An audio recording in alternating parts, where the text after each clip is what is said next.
For over a decade, a shadow haunted California. This shadow was not just a figment of imagination or a ghost story told to scare children.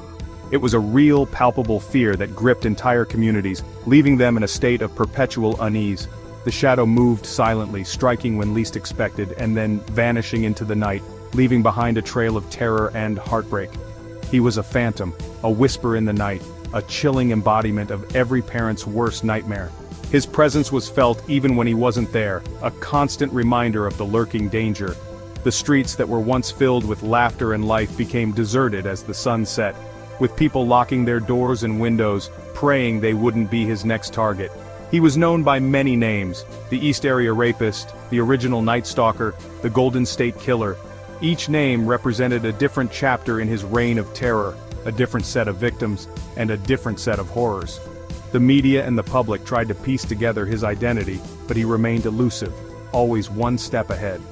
His crimes, as varied as they were vicious, terrorized communities and left behind a trail of shattered lives. From burglaries to brutal assaults and murders, his methods were unpredictable, making it nearly impossible for law enforcement to anticipate his next move. Families were torn apart, and the sense of safety that once existed in these neighborhoods was shattered. But even in the darkest hours when hope seemed lost, the pursuit of justice never wavered. Detectives and investigators worked tirelessly, poring over evidence, re-examining old cases and following up on every lead no matter how small. Their dedication was unwavering, driven by the hope that one day they would bring this monster to justice. And in a stunning turn of events, decades after the reign of terror began, the monster was finally unmasked. Advances in forensic technology, particularly DNA analysis, played a crucial role in identifying the Golden State Killer. It was a breakthrough that many had hoped for, but few had dared to believe would actually happen. The case of the Golden State Killer is not just another true crime story. It's a complex tapestry of human emotions, resilience, and the relentless pursuit of justice. It has been the subject of numerous books, documentaries, and articles, each trying to capture the essence of this dark chapter in California's history. It's a testament to the resilience of the human spirit, the unwavering dedication of law enforcement, and the transformative power of technology. The collaboration between different agencies, the advancements in forensic science, and the sheer determination of those involved were instrumental in solving this case.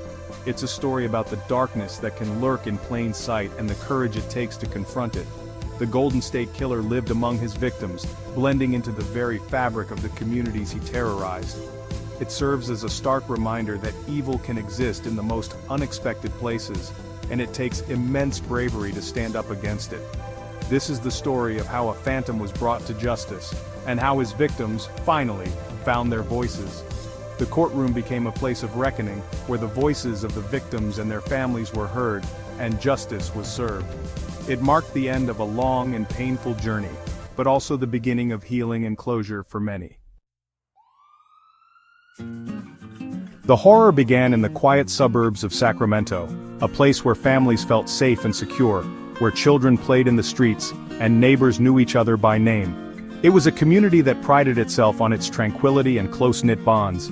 But in the summer of 1976, that sense of security was shattered. The headlines screamed of a new menace, a shadowy figure who would soon become the stuff of nightmares. A prowler, lurking in the shadows, began to terrorize the community. He was a phantom, moving silently through the night, watching, waiting, and choosing his moments with terrifying precision. He would break into homes, often while the families were asleep, slipping through windows or doors with an ease that suggested he had done this many times before. The sanctity of the home, once a place of refuge, was now a place of fear. His targets were women, often home alone or with their children. The fear he instilled was palpable, a dark cloud that hung over the community. Mothers would clutch their children tightly, praying they would not be next. He would bind and gag them, subjecting them to horrific sexual assaults that could last for hours. The brutality of his attacks left scars, both physical and emotional, that would never fully heal. His methods were calculated, his movements precise, indicating a chilling familiarity with the layout of the homes he invaded. It was as if he had studied them, learning their secrets, knowing their vulnerabilities.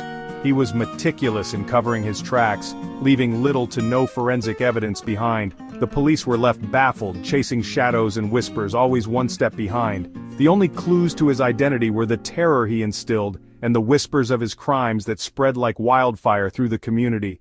Neighbors would gather, speaking in hushed tones, sharing their fears and suspicions. As the attacks continued, a climate of fear enveloped Sacramento. The once lively streets were now deserted at night, and the sense of community was replaced by a pervasive sense of dread. Residents, living in fear of the unknown, took to installing extra locks, arming themselves and forming neighborhood watch groups. The sense of safety was gone, replaced by a constant vigilance. The police, working tirelessly to catch the perpetrator, faced a baffling case. They pored over evidence, interviewed witnesses, and patrolled the streets, but the East Area Rapist remained elusive. The East Area Rapist, as he came to be known, was a ghost, leaving behind a trail of trauma but no trace of his identity. His reign of terror would continue, casting a long, dark shadow over Sacramento for years to come.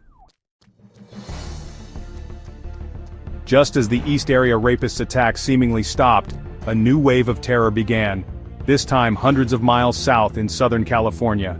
The tranquility of suburban neighborhoods was shattered as a new predator emerged from the shadows, bringing with him a reign of terror that would haunt the region for years to come. Starting in 1979, a new string of brutal attacks began, marked by the same chilling modus operandi, but with a horrifying new dimension: murder. The once peaceful communities of Southern California were now gripped by fear as the assailants' methods grew increasingly violent and unpredictable. Couples, often young and in love, were brutally attacked in their homes. The sanctity of their private spaces was violated in the most horrific ways imaginable. The attacker seemed to have an uncanny ability to strike when his victims were most vulnerable, turning their safe havens into scenes of unimaginable horror. The assailant, dubbed the original Night Stalker, would bind the man, often using shoelaces or other items found in the home, and place dishes or other breakables on his back. This cruel tactic ensured that any attempt to move or escape would result in immediate detection, adding a psychological torment to the physical abuse. He would then threaten to kill the man if he heard the woman make a sound during the assault. The terror inflicted on these couples was not just physical but deeply psychological, leaving scars that would last a lifetime. These attacks were as brutal as they were brazen, leaving communities reeling and law enforcement baffled. The sheer audacity of the crimes committed in the supposed safety of suburban homes sent shockwaves through the neighborhoods, creating an atmosphere of pervasive fear and suspicion. The original Night Stalker, like the East Area Rapist before him, seemed to vanish into thin air after each attack, leaving behind a trail of devastation and unanswered questions. His ability to evade capture only added to the terror, as residents were left wondering when and where he would strike next.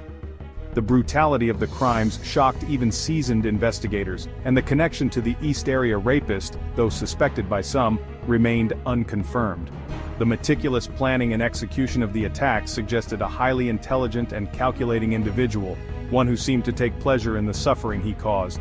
The cases, spanning different jurisdictions and marked by years of silence, presented a daunting challenge for investigators. The lack of clear evidence and the assailant's ability to cover his tracks made it difficult to piece together a coherent narrative, leaving many questions unanswered. The phantom haunting California had evolved, and with it, the mystery deepened. The original Night Stalker was not just a criminal, he was a specter that loomed large over the lives of his victims and the communities he terrorized. His reign of terror would leave an indelible mark on the history of crime in America. As the years went by, the cases grew colder, and the trail seemed to go dead. Yet the memory of the original Night Stalker's heinous acts remained fresh in the minds of those who lived through the terror. The relentless pursuit of justice by law enforcement, despite the mounting challenges, kept the hope alive that one day, the Phantom would be unmasked. The story of the original Night Stalker is a chilling reminder of the darkness that can lurk behind the facade of normalcy. It is a tale of fear, resilience, and the unyielding quest for justice in the face of unimaginable evil. The mystery may have deepened, but the resolve to uncover the truth has never wavered.